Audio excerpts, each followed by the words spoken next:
మీ ఎలాంటి వ్యాపార ప్రకటనలకైనా వెంటనే మా ఛానల్ సంప్రదించండి. నమస్తే. ఈరోజు మన స్టూడియోలో ప్రముఖ ఆధ్యాత్మికవేత్త వేదిక్ ఆస్ట్రాలజర్ గోనుగొంట్ల సురేష్ బాబు గారు ఉన్నారు. గురువుగారితో మాట్లాడాను. నమస్కారం గురుగారు. మణికంఠ గారు నమస్కారం అండి. గురుగారు, నవంబర్ మాసం విశేషంగా వృషభ రాశి వారి పరిస్థితి ఎలా ఉండబోతుంది, ఎలాంటి అదృష్టం కలిసి వస్తుంది అంటారు? ఓవరాల్గా ఈ మాసం అంతా ఎటువంటి దైవారాధన పరిహారాలు చేస్తే బాగుంటుంది అంటారు? సో ఓవరాల్గా మీరు అడుగుతుంటే వృషభ రాశి వాళ్ళది ఒక లక్కీయెస్ట్ రాశి, అందులో సమస్య లేదు. నేను లాస్ట్ మంత్ కూడా చాలామందికి చెప్పాను. చాలామందికి ఏం చెప్పానంటే టైం బాగున్నప్పుడు మనం అన్ని చక్కగా చేసుకోవాలి. అది మన వ్యాపారం కానివ్వండి, మ్యారేజ్ కానివ్వండి, ఏదైనా సరే అప్పటిదాకా ఉన్న గొడవలు కానీ టైం అనుకూలంగా ఉన్నప్పుడు చేసుకోవాలి. ఈ వృషభ రాశి వాళ్ళకి ఈ టైంలో అనుకూలంగా ఉంది. పెళ్ళి అవ్వటానికి కానీ, ఫారిన్లో సెటిల్ అవ్వటానికి కానివ్వండి, జాబ్లో కానివ్వండి, ఏ ప్రకారంగా కానీ బిజినెస్లో కానీ వృద్ధి చేసి 10 స్టెప్పులు ముందుకెళ్ళి బాగుండాల్సిన టైం వీళ్ళకుంది.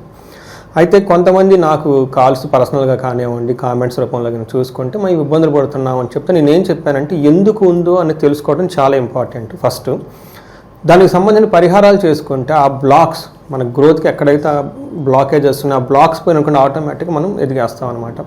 అందుకని ఇండివిజువల్గా మీరు జాతకం ఎవరికైతే మాకు బాగలేదు, ధనానికి ఇబ్బంది పడుతున్నాం, భార్యాభర్తల మధ్య గొడవలు వస్తున్నాయి, ఏది చేసినా కలిసి రావట్లేదు అనుకున్న వాళ్ళు ఎవరైనా కనుక ఉంటే ఖచ్చితంగా ఇమ్మీడియట్గా ఈ స్క్రీన్ మీద కనిపిస్తున్న నెంబర్కి ఒకసారి కాల్ చేసి జాతకం చూపించుకోండి. ఎందుకంటే జీవితంలో టైం బాగున్నప్పుడు మనం ఎదగాలి. ఇప్పుడు బాగలేకపోతే ఇంకెప్పుడు ఉంటుంది.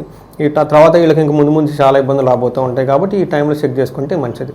ఈ పర్టికులర్ నవంబర్ మాసం అంతా చూసుకుంటే ఇది మనకి కార్తీక మాసంతో ఫస్ట్ 20 డేస్ ఉంటుంది. ఈ టైంలో పాశుపత అభిషేకాలు చేయించుకుంటే చాలా మంచిది. తర్వాత విష్ణువుకి సంబంధించిన దేవాలయాలు, తర్వాత శివుడికి సంబంధించిన దేవాలయాలు ఎక్కువగా విజిట్ చేసి కార్తీక మాసం కొంచెం బాగా దీక్షగా పడితే ఎట్లాంటి ప్రాబ్లమ్స్ ఉన్నా కానీ, ఎలాంటి దోషాలు ఉన్నా కానీ అవన్నీ పోయేసి సానుకూలంగా ఉంటుంది. జ్యోతిష శాస్త్రం ప్రకారం కూడా జ్యోతిష్కులను కలవడం బెస్ట్ టైం. రెమెడీస్ ఈ టైంలో ఏది చేసుకున్నా కానీ అధికమైన రేట్ల ఫలితం వస్తుంది. నేను చాలామందికి పాశుపత అభిషేకాలు చేయించుకోమని చెప్తూ ఉంటాను. పాశుపత అభిషేకాలు చేయించుకోవడానికి ఈ టైం చాలా పవర్ఫుల్ టైం. ఎందుకంటే తెలుగు వాళ్ళకి రుద్రాభిషేకాలు, పాశుపత అభిషేకాలు పనిచేసినంతగా వేరే ఎవరికి పనిచేయి. ఎందుకంటే సాక్షాత్తు శ్రీకృష్ణుడు అర్జునుడికి మనకి ఇంద్రకీలాద్రి విజయవాడ మీద తపస్సు చేసి పాశుపత అభిషేకం అక్కడ అస్త్రం అక్కడ సంపాదించుకున్నారు. అంటే ఈ నేలలో అది మనకి ఈజీగా వర్క్ సిద్ధిస్తుందని కదండి. అందుకని మనకి ఇక్కడ శ్రీశైలం ఉన్నా కానివ్వండి, లేదంటే శ్రీకాళహస్తి ఉన్నా కానివ్వండి, మనకి గోదావరి, తర్వాత కృష్ణ, ఇలా పవిత్రమైన భూమిలో మనం ఉన్నామంటే ఇక్కడ మనకి పాశుపతాలు చాలా చాలా చాలా పవర్ఫుల్గా పనిచేస్తాయి. అందులోనూ మన్యు పాశుపత అభిషేకం సాఫ్ట్వేర్ వాళ్ళు ఎవరైనా ఉంటే చాలా చాలా పవర్ఫుల్గా పనిచేస్తుంది. రాహు ప్లస్ మన్యు చేయించుకుంటే ఎలాంటి వాళ్ళకి ఎలాంటి ప్రాబ్లమ్స్ ఉన్నా పోతాయండి. నేను ఎన్నో చేయించడం వల్ల ఆ ఫీడ్బ్యాక్ చాలా క్విక్గా వస్తుంది 2 చేయించుకుంటే. అందుకని పాశుపతాలు అభిషేకం ఈ టైంలో చేయించుకుంటే చాలా చాలా పవర్ఫుల్. వీళ్ళకి శుక్రుని యొక్క ఆశీర్వాదం ఈ వృషభ రాశి వాళ్ళకి ఎప్పుడూ ఉంటుందండి. అందుకని మన్యు పాశుపత అభిషేకము, దాంతోపాటు లక్ష్మీ కుబేర పాశుపత అభిషేకము, కుబేర పాశుపత అభిషేకం చేయించుకుంటూ ఉంటే ఇలాంటి అన్యోన్యం, భార్యాభర్తల మధ్య అన్యోన్య దాంపత్యం జరగాలన్నా, ఇలాంటి వ్యాపారం అభివృద్ధి జరగాలన్నా కానీ ఇవి చేసుకుంటూ ఉంటే ఈ టైంలో బెస్ట్ టైం వీళ్ళకి ఫస్ట్ 20 డేస్. మనం ఈ మంత్ కనుక చూసుకుంటే నవంబర్ మంత్ వృషభ రాశి వాళ్ళకి కృతిక 2, 3, 4 పాదాలు, రోహిణి 1, 2, 3, 4 పాదాలు, తర్వాత మృగశిర 1, 2 పాదాలంతా ఇందులో ఉంటాయి. పేరు బలం కనుక చూసుకుంటే వీళ్ళకి ఈ, ఊ, ఏ, ఓ, వా, వి, వు, వే, ఓ చాలా కామన్ పేర్లు తెలుగులో ఉన్న వాళ్ళంతా వృషభ రాశిలో ఉంటారు. ఈశ్వరమ్మ, ఈశ్వరి, ఉమ, ఓబుల్, వాసు, వెంకటేశ్వర్లు, వెంకట్, చాలామంది కామన్గా ఉండే పేర్లంతా వృషభ రాశి. పేరు బలం ప్రకారం చూసుకుంటే ఎక్కువ మంది ఈ రాశి వాళ్ళే ఉంటారు. ఈ రాశి వాళ్ళు, సింహరాశి వాళ్ళు ఎక్కువ ఉంటారు మన తెలుగు రాష్ట్రాల్లో. వీళ్ళకి పేరు బలం ప్రకారం చూసుకున్నాం కదా. ఇందులో ఈ మంత్లో విశేషం ఏంటంటేనండి, దాదాపు 5 గ్రహాల యొక్క చేంజెస్ వీళ్ళ మీద పడిపోతూ ఉన్నాయి అనమాట. చాలా రేరుగా వస్తుంది. ఎందుకంటే 5 గ్రహాలు మారడం చాలా కష్టం. జనరల్గా మంత్లీ కొన్ని గ్రహాలు మారుతూ ఉంటాయి. కుజుడు 45 డేస్కి మారుతూ ఉంటారు. వీళ్ళకి ఏమైందంటే అండి, నవంబర్ లాస్ట్ వీక్లో ఒక 2 గ్రహాలు, తర్వాత గురు సంచారము, తర్వాత శుక్రుడు, సూర్యుడు, ఈ 6 గ్రహాలు మారటం ఉండటంతో ఎక్కువ గ్రహాలు వీళ్ళకి ప్రతికూలంగా ఉన్నాయి. సో ఈ మంత్ వీళ్ళకి కొంచెం చాలా టఫ్గా ఉండే మంత్. ఈ మంత్ వచ్చే మంత్ జనరల్గా బాగుంది వీళ్ళకి వృషభ రాశి వాళ్ళకి. బట్ ఈ మంత్ కొంచెం డౌన్గా ఉండే అవకాశం ఎక్కువగా ఉంటుంది. మనం సంస్కృతంలో మన పురాతన గ్రంథాల్లో ఏం చెప్తారంటే లఘు గోచారం, సూక్ష్మ గోచారం అని ఒక కాన్సెప్ట్ తీసుకొని ఇందులో సూక్ష్మంగా సింపుల్ వర్డ్స్లో ఎలా ఉంటుందో చెప్తారు. వీళ్ళకి ఏం చెప్తారంటే యాత్రం, శోకం, విరోధిం, విపత్తిం అంటారు. యాత్ర అంటే ట్రావెల్ చేస్తారు, అందులో ప్రాబ్లమ్స్ వస్తాయి. నెక్స్ట్ శోకం అంటే ఏదో ఒక దుఃఖం కలిగే బాధలు వీళ్ళకి ఎక్కువగా ఉంటాయి. విరోధం, గొడవలయ్యే అవకాశం ఎక్కువగా ఉంటుంది.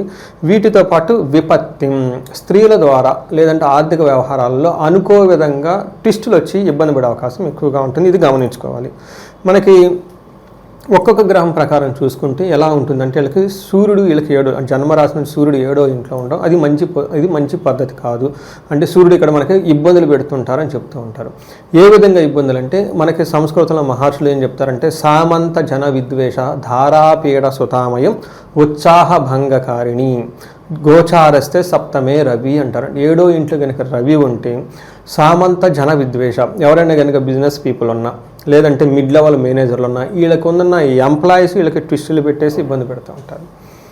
బిజినెస్ వీళ్ళ కింద ఉన్న టీము వీళ్ళు ఏదో పనిలో పాపం ఉంటే వీళ్ళ పని వీళ్ళు చేసేసుకొని వీళ్ళకి ఇబ్బంది పెట్టేస్తూ పరిస్థితి ఎక్కువ ఉంటుంది. ఇంట్లో ఉన్న మనకి హోమ్ మేకర్స్ కానీ మనకి వీళ్ళకి కూడాను ఆ మెయిడ్స్ వచ్చేసి వీళ్ళ మీద గొడవ పడిపోతూ ఉంటారు. సో ఎవరన్నా కానీ వీళ్ళ కింద సపోర్టింగ్ టీం వీళ్ళకి సరిగ్గా సపోర్ట్ ఎవరు ఇబ్బంది పెట్టే అవకాశం ఎక్కువగా ఉంటుంది. జన విద్వేషం, ధారాపీడ సుతామయం అంటే స్పౌస్ ద్వారా పిల్లల ద్వారా ఏమవుతుందంటేనండి కొంచెం ఇబ్బంది పడి అనారోగ్యానికి గురే అవకాశం ఎక్కువగా ఉంటుంది. ఉత్సాహ భంగకారిణి, పాపం లేదని పని కనుక యాక్టివ్గా చేద్దాం అనుకుంటే ఆ ఉత్సాహాన్ని నీరుగార్చే విధంగా చుట్టూ మనిషిలో ఉండటం పరిస్థితులు ఉండే అవకాశం ఎక్కువగా ఉంటుంది. ఫిజికల్గా కొంచెం టైర్డ్గా ఉండేసి అనారోగ్యానికి గురే అవకాశం ఎక్కువగా ఉంటుంది. ఒకటి శారీరకంగా సహకరించదు, చుట్టూ ఉన్న వాళ్ళు కూడా వీళ్ళకి సపోర్ట్ ఎవరు, సపోర్టింగ్ స్టాఫ్ వీళ్ళకి ఇబ్బంది ఉండదు. ఎక్కడా ఇబ్బంది లేకుండా ఇబ్బంది పడే అవకాశం వీళ్ళకి ఎక్కువ ఉంటుంది. వీటితో పాటు కుజుడు మళ్ళీ 7వ ఇంట్లో ఉండటంతో 7th హౌస్ ఇది కూడా ప్రాబ్లం అవుతుంది. ఇక్కడ మనకి మహర్షులు ఏం చెప్తారంటే అన్న వస్త్రాది రాహిత్యం సదా క్లేశ జీవనం బంధుభి కువార్త పుత్ర భాతృణం క్రోధ సప్తమే కుజ అని చెప్తూ ఉంటారు. అంటే 7వ ఇంట్లో కుజుడు ఉంటే ఏమని చెప్తారంటే టయానికి భోజనం చేయకుండా ఇబ్బంది పడిపోవటము, తర్వాత బంధువులతో గొడవలు రావటము, ఏదన్నా వినకూడని వార్తలు వినేసి ఇబ్బంది పడటం ఉండటం, అంతేకాకుండా పుత్రులతోటి లేదంటే సోదరులతోటి గొడవ పడేసి ఎక్కువగా ఆర్గ్యుమెంట్లు పెట్టుకుంటూ ఉంటారనమాట. అయితే ఒక బెనిఫిట్ ఏంటంటే వీళ్ళకి ధనానికి సంబంధించి దొంగతనాలు జరిగే అవకాశం ఎక్కువగా ఉంటుంది. వీళ్ళకి ధనం పోగొట్టుకోవటం, దొంగతనాలు జరిగే అవకాశం ఎక్కువగా ఉంటుంది. కెరీర్లో కనుక ప్రోగ్రెస్ బాగానే ఉంటుంది, ఇబ్బంది ఏమి ఉండదని చెప్పుకోవాలి. శుక్రుడు 6వ ఇంట్లో ఉండటం ఇది కూడా మంచిది కాదు. అంటే ఏ ప్రకారంగా చూసుకున్నా ఈ మేజర్గా ఉన్న గ్రహాలు ఇవి వీళ్ళకి అనుకూలంగా ఉండవు. ఇందులో వచ్చేటప్పటికి వీళ్ళకి మనకి ఏం చెప్తారంటే శుక్రుడు వల్ల జ్ఞాతీనాం విరోధ అని చెప్తారు. అంటే స్త్రీల ద్వారా లేదంటే భార్య ద్వారా గొడవలు వచ్చే అవకాశం ఎక్కువగా ఉంటుంది. తర్వాత రుణ వ్యవహారాల్లో చిక్కుకొని పోయేసి ఇబ్బందులు పడుతూ ఉంటారు. అనవసరమైన డేంజర్స్ కలిగే సిచ్యువేషన్ ఉంటుంది. కానీ లవ్, రొమాన్స్ ఇట్లాంటి విషయాల్లో చాలా బాగుంటారు.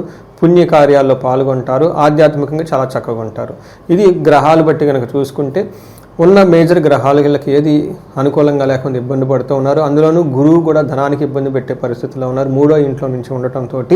ఇప్పటిదాకా వాళ్ళకి వృషభ రాశి వాళ్ళకి గురువు 2వ స్థానంలో ఉండి ధనం విషయంలో కుటుంబ విషయంలో చక్కగా ఉన్నవాళ్ళు కాస్త ఈ మంత్ గృహంలో కొంచెం గొడవలు పడటము, అంతేకాకుండా ధన ప్రవాహానికి సంబంధించిన వ్యవహారాల్లో చాలా ఇబ్బంది పడి కొంచెం టఫ్ అయిన సిచ్యువేషన్ని ఈ నవంబర్ మంత్లో ఈ రాశి వాళ్ళు ఫేస్ చేస్తున్నారు. ఇంతేకాకుండా వాళ్ళ ఇండివిజువల్ జాతకంలో ఇంకా ఏమైనా కనుక దశలు బాగలేకపోయినా, భుక్తులు బాగలేకపోయినా, అష్టమాధిపతి ఏమైనా దశలు నడుస్తున్నా, రోగాధిపతి దశలు నడుస్తున్నా వీళ్ళకి ఇంకా ప్రాబ్లమ్స్ అధికమయ్యే అవకాశం ఎక్కువగా ఉంది.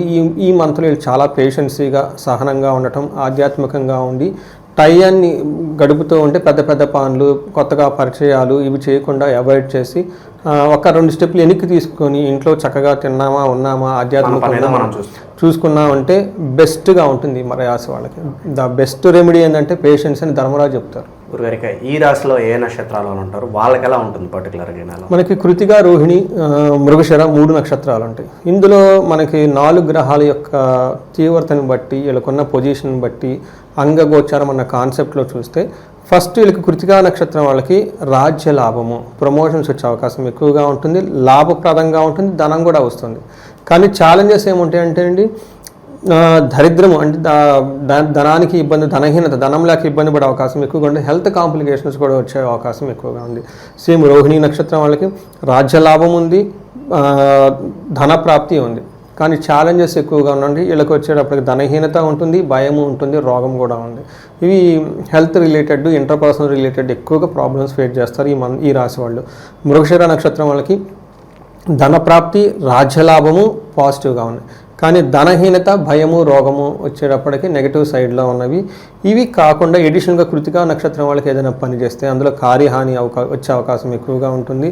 మృగశిర నక్షత్రం వాళ్ళకి సుఖనాశనం, అప్పటిదాకా కంఫర్టబుల్గా ఏదైనా కనుక ఉంటే శని యొక్క ప్రభావంతో మృగశిర నక్షత్రం వాళ్ళకి ఈ నక్షత్రం వాళ్ళకి శని ప్రభావంతో ఎక్కడ సుఖం అనేది లేకుండా ఇంటికి సంబంధించిన వ్యవహారాల్లో బయట సంబంధించిన అలసిపోయినట్టుగా ఎక్కువగా ఉండేసి ఇబ్బందులు పడే అవకాశం ఎక్కువగా ఉంటుంది ఈ పర్టికులర్గా మృగశిర నక్షత్రం వాళ్ళకి. ఓకే, ఇక దైవిక పరంగా ఎలాంటి పరిహారాలు చేసుకుంటే బాగుంటుంది అంటారు వీళ్ళు?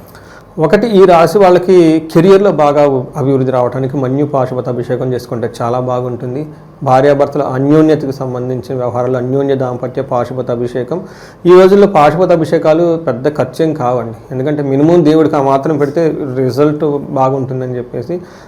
ఇవి కాకుండా వీళ్ళకి ఎవరైనా బిజినెస్ పీపుల్ ఉంటే మేము వచ్చేటప్పటికి స్వర్ణలక్ష్మి విశేష హోమం అని చెప్పేసి ఒక 3 days హోమం అందరికీ చేస్తున్నాం.